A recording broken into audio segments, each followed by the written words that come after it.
Gubernur Maluku Utara Shirley Tjoanda mengumumkan akan memotong gaji ASN sesuai golongannya. Langkah ini terpaksa diambil karena anggaran pemerintah daerah defisit. Secara pribadi dan mewakili Pemprov Maluku Utara mengucapkan permintaan maaf mulai bulan Juli 2026 TPP untuk ASN level staff dan P3K akan dipotong 10%. Pemerintah Provinsi Maluku Utara resmi mengambil langkah efisiensi dengan memangkas tambahan penghasilan pegawai ASN.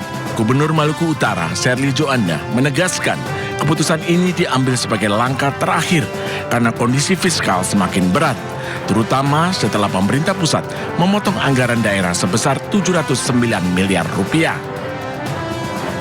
Oleh karena itu, dengan berbagai pertimbangan dilakukan efisiensi potongan 10% untuk TPP mulai bulan 7 sampai bulan Desember itu menghasilkan efisiensi 67 miliar. Artinya kita masih tetap defisit 51 miliar. Solusinya adalah peningkatan PAD. Jadi apakah bisa tidak dipotong? Tidak bisa. Dengan berbagai simulasi itu yang terbaik yang bisa dilakukan. Oleh karena itu saya mewakili pribadi dan pemerintah Provinsi Maluku Utara memohon maaf atas pemotongan ini, memohon pengertiannya. Menanggapi keluhan Gubernur Maluku Utara Shirley Tjoanda dan juga permintaan Menteri Dalam Negeri Tito Karnavian, Menteri Keuangan Purbaya Yudi Sadoyo mengatakan bahwa tambahan transfer ke daerah bisa diberikan, namun menanti arahan dari Presiden Prabowo Subianto. Atau tidak menerima gaji akibat keterbatasan fiskal daerah. Ini sejak ada pemotongan transfer ke daerah, TKD, kita menghitung mungkin ada daerah yang nggak bisa survive ya, atau uangnya kurang untuk bayar gaji atau minimum activity. Jadi saya monitor tuh setiap daerah di seluruh Indonesia mana yang kira-kira kurang, dan kita hitung mungkin berapa sampai seluruhnya 490 daerah yang mungkin akan mendapatkan tambahan dana, tapi itu tergantung kepada nanti petunjuk Bapak Presiden seperti apa. Jadi peluangnya ada, tinggal nanti petunjuk Bapak Presiden seperti apa. Ya, jika beberapa kali kita dihebohkan dengan viral aparatur sipil negara flexing di media sosial, mungkin fenomena tersebut akan sedikit berkurang.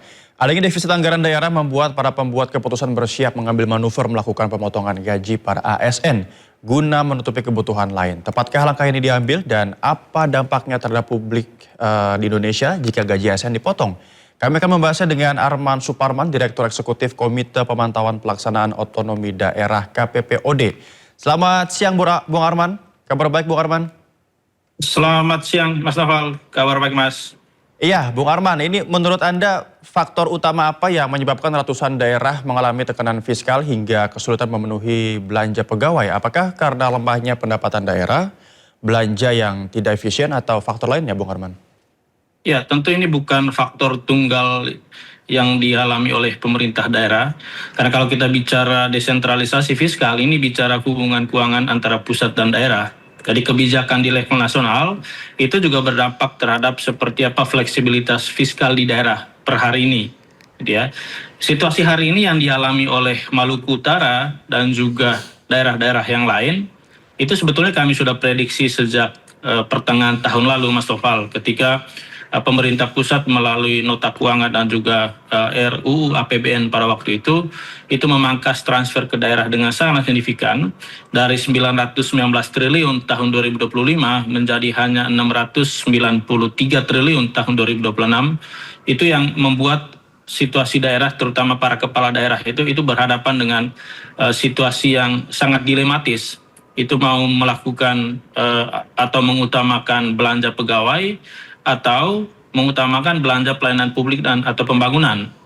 Karena seperti yang kita ketahui bersama, 90% daerah dari 546 kabupaten kota, provinsi dan juga kota itu berada pada posisi kapasitas fiskal yang rendah. Artinya ruang fiskal mereka terbatas, sehingga dalam situasi seperti ini transfer ke daerah itu menjadi salah satu faktor yang sangat menentukan seperti apa keleluasan belanja di daerah. Kenapa saat ini pemerintah daerah, terutama daerah-daerah yang kapasitas fiskalnya rendah, itu berhadapan dengan situasi dilematis seperti yang kami sampaikan? Karena kalau kita perhatikan, Mas Noval, di dalam komponen transfer ke daerah itu ada namanya dana alokasi umum, ada dana bagi hasil, ada dana alokasi khusus, dan juga beberapa dana-dana lainnya seperti dana desa, dana kekhususan, dana khusus. Tapi kalau kita perhatikan di 3 komponen tadi, DAU, DBH, dan DAK, itu saling berpengaruh. Misalnya kalau kita bicara DAK, secara agregat DAK fisik dan juga non fisik itu sebetulnya mengalami penambahan gitu ya. Tetapi kalau kita bagi dua, di DAK fisik dan non fisik, DAK fisik justru sebetulnya itu mengalami penurunan yang sangat signifikan.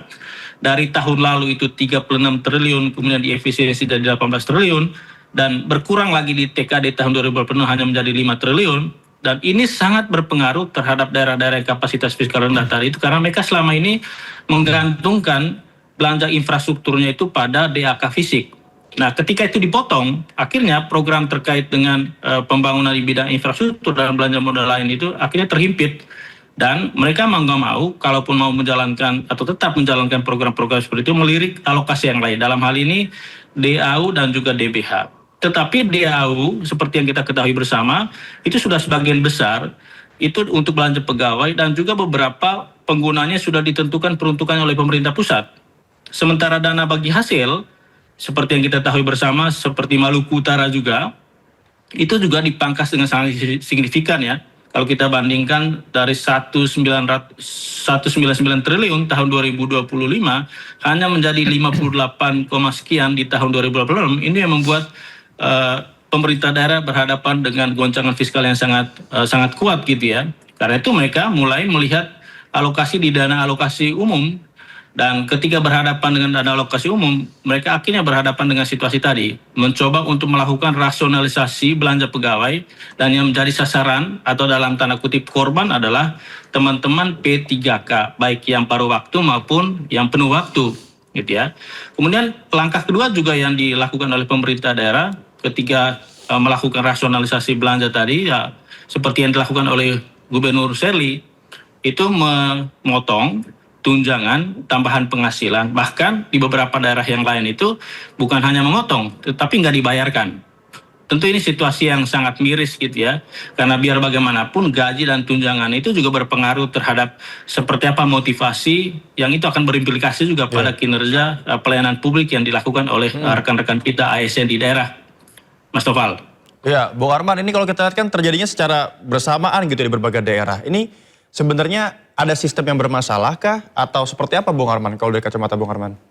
Iya, seperti yang saya sampaikan, faktornya bukan hanya di daerah. Kalaupun kita lihat di daerah, memang selama ini PAD itu belum menopang secara holistik gitu ya, atau mendukung penuh terkait dengan pembangunan daerah, karena selama ini rasio antara PAD dengan transfer ke daerah itu masih sangat tinggi kejomplangannya gitu ya. Mereka masih bersandar sepenuhnya pada transfer ke daerah.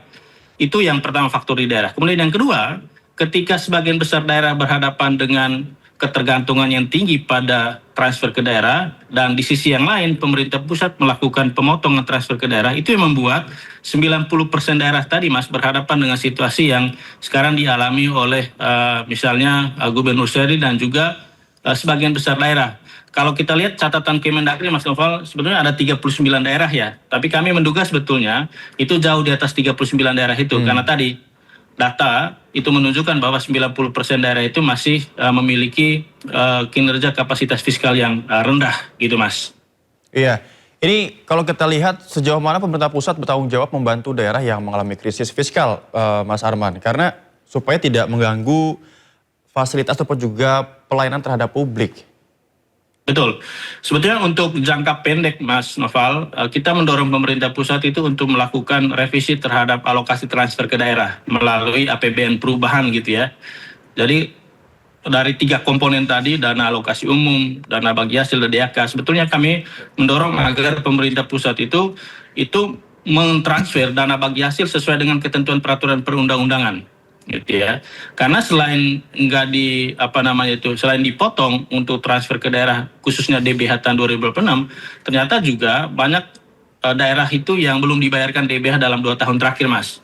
Karena itu menurut kami untuk mengatasi persoalan yang sekarang dialami oleh kepala-kepala daerah di daerah kapasitas fiskal rendah tadi itu, pemerintah pusat mestinya itu merevisi transfer ke daerah khususnya dana bagi hasil Mas. Karena itu adalah hak pemerintah daerah. gitu ya. Itu untuk jangka pendek. Sementara untuk jangka panjang memang kami berharap sebetulnya pemerintah pusat itu mencoba melihat kembali atau mereview kembali seperti apa formula dana alokasi umum, dana bagi hasil dan juga DAK agar tidak menimbulkan gap antara daerah. Karena dari catatan kami di KPPOD, Mas Noval, meskipun misalnya DAU itu bertujuan untuk menciptakan keseimbangan fiskal antar daerah, tapi kalau kita perhatikan formula DAU itu sebetulnya masih membuka peluang gap antara daerah.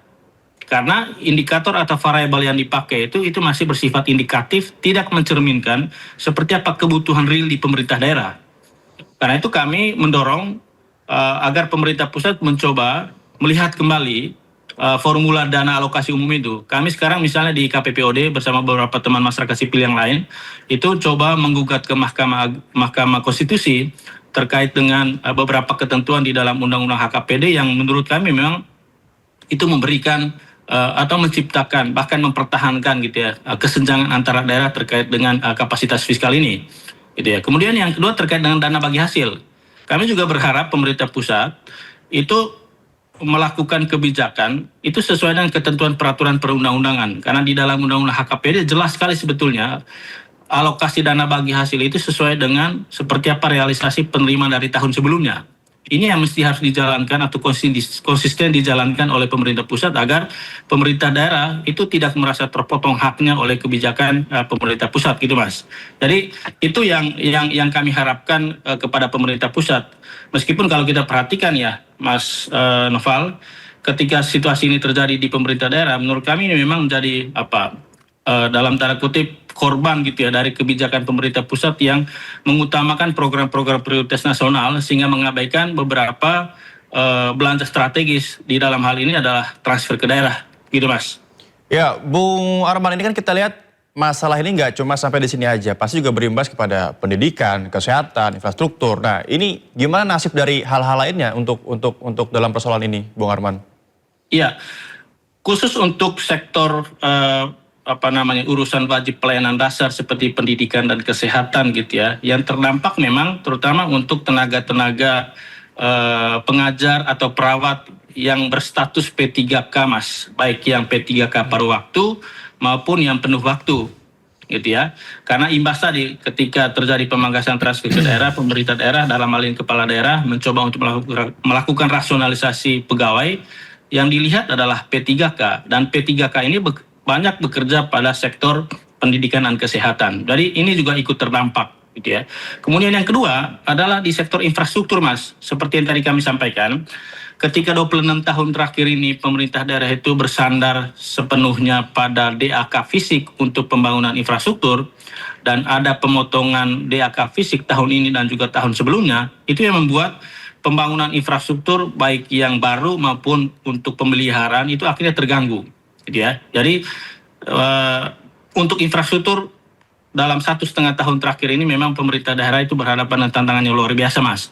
Sebetulnya mereka berharap dengan janji pemerintah pusat melalui instruksi presiden terkait dengan infrastruktur gitu ya, tetapi itu juga tidak memberikan kepastian kepada pemerintah daerah terkait dengan infrastruktur itu gitu ya. Jadi itu yang dialami oleh teman-teman pemerintah daerah per hari ini akibat dari pemangkasan transfer ke daerah yang dilakukan oleh pemerintah pusat. Ya, Bung Arman, apa langkah konkret yang sedang disiapkan pemerintah agar daerah-daerah tersebut dapat kembali memiliki ruang fiskal yang sehat, Bung Arman? Ya, kalau melihat beberapa dinamika diskusi yang dilakukan oleh pemerintah pusat ya, terutama oleh Kemendagri dan juga Kementerian Keuangan, itu berjanji untuk melakukan revisi terhadap transfer ke daerah, gitu ya. Tapi catatan kami transfer ke daerah itu jangan dipersyaratkan lagi dengan misalnya melakukan efisiensi ya, karena selama 1,5 tahun terakhir ini pemerintah daerah itu sebetulnya sudah berdarah-darah dengan upaya penghematan atau efisiensi. Sehingga yang betul diharapkan adalah pemerintah pusat segera merealisasikan terkait dengan perubahan transfer ke daerah terutama untuk dana bagi hasil Mas. Jadi itu yang kita harapkan hari-hari ini untuk menyelamatkan atau mengatasi persoalan terkait dengan turbulensi fiskal yang dialami oleh pemerintah daerah per hari ini. Itu Mas. Ya, berarti diharapkan tidak ada efisiensi lagi karena pemerintah sudah kesulitan seperti itu, Bung Arman ya? Karena kalau kita mendorong efisiensi lagi, mereka sudah melakukan itu selama 1,5 tahun terakhir, Mas. Karena ketika mereka melakukan pemotongan tunjangan, bahkan tidak membayarkan tunjangan pegawai, atau melakukan rasionalisasi jumlah pegawai, itu sebetulnya langkah akhir dari efisiensi. Gitu, Mas. Karena itu memang yang kita harapkan, agar yang menjadi harapan pemerintah pusat agar tidak merumahkan P3K itu, ya pemerintah pusat mestinya bertanggung jawab untuk apa? Mengalokasikan dana bagi-hasil sesuai dengan ketentuan peraturan perundang-undangan, Mas. Ya, Bung Arman, ini bagaimana pemerintah memastikan kondisi ini tidak berdampak pada motivasi ASN dan kualitas pelayanan kepada masyarakat, Bung Arman?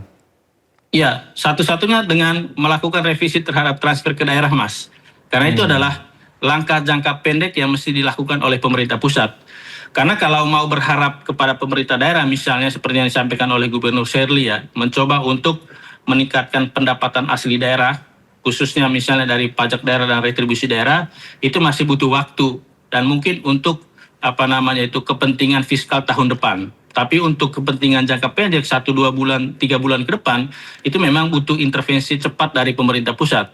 Sementara kalau berharap kepada pemerintah daerah, tadi kalau kita bicara pajak daerah dan retribusi daerah, mungkin buahnya itu baru bisa dipetik tahun depan, atau beberapa skema yang didorong oleh pemerintah pusat ya, oleh Kemendagri kemarin ada misalnya menggunakan pinjaman daerah, obligasi daerah, atau kerjasama pemerintah dengan badan usaha. 3 skema ini cocok untuk strategi jangka menengah dan panjang. Tapi kalau bicara jangka pendek, dalam hal ini 1-2 bulan ke depan, yang mesti bergerak aktif atau proaktif adalah pemerintah pusat, Mas, dengan menyuntik kembali transfer ke daerah sesuai dengan ketentuan peraturan perundang-undangan yang ada. Itu, Mas. Bung Arman, terakhir Bung Arman, ini kita lihat di sisi lain Kemendagri berwacana menaikkan gaji kepala daerah. Nah ini tanggapan Bung Arman seperti apa? Iya, pertama dari sisi momentum kurang pas, Mas ya. Karena kita sekarang berhadapan dengan kepala daerah sudah paham bahwa mereka berhadapan dengan situasi turbulensi tadi, turbulensi fiskal. Kemudian di saat yang bersamaan ada wacana untuk menaikkan gaji kepala daerah, ini satu momentum yang kurang pas untuk membahas itu, gitu ya. Apalagi kalau dikaitkan dengan upaya pemberantasan korupsi di daerah, Mas. Yang menurut kami ini satu simplifikasi terhadap upaya pemberantasan korupsi. Karena korupsi itu masalah yang sangat sistemik struktural, itu tidak bisa diselesaikan dengan menaikkan gaji kepala daerah, karena itu butuh pembenahan hulu hilir, bukan dengan menaikkan gaji kepala daerah. Karena itu sebetulnya kami di KPPOD dari beberapa minggu terakhir mendorong kepada pemerintah pusat, baik Kementerian Dalam Negeri maupun Komisi 2 di DPR, untuk tidak membahas terkait dengan upaya menaikkan atau remunerasi dari para kepala daerah ini, Mas. Meskipun secara waktu ya, kebijakan terkait dengan gaji dan tunjangan kepala daerah ini memang sudah out of date ya. Peraturan itu masih bersandar pada PP 59 dan juga 109 tahun 2000. Ini sudah 26 tahun, memang sudah saatnya untuk direvisi. Tapi tadi dari sisi momentum kita berhadapan dengan situasi turbulensi fiskal di daerah, kemudian perekonomian lagi nggak baik-baik saja. Menurut kami ini mesti ditunda agar kita fokus pada penyelesaian persoalan terutama terkait dengan masalah fiskal yang ada di pemerintah daerah, Mas. Baik, terima kasih Bung Arman Suparman, Direktur Eksekutif Komite Pemantauan Pelaksanaan Otonomi Daerah atau KPPOD sudah bergabung bersama kami. Terima kasih Bung, selamat siang. Terima kasih, Mas Awal, selamat siang.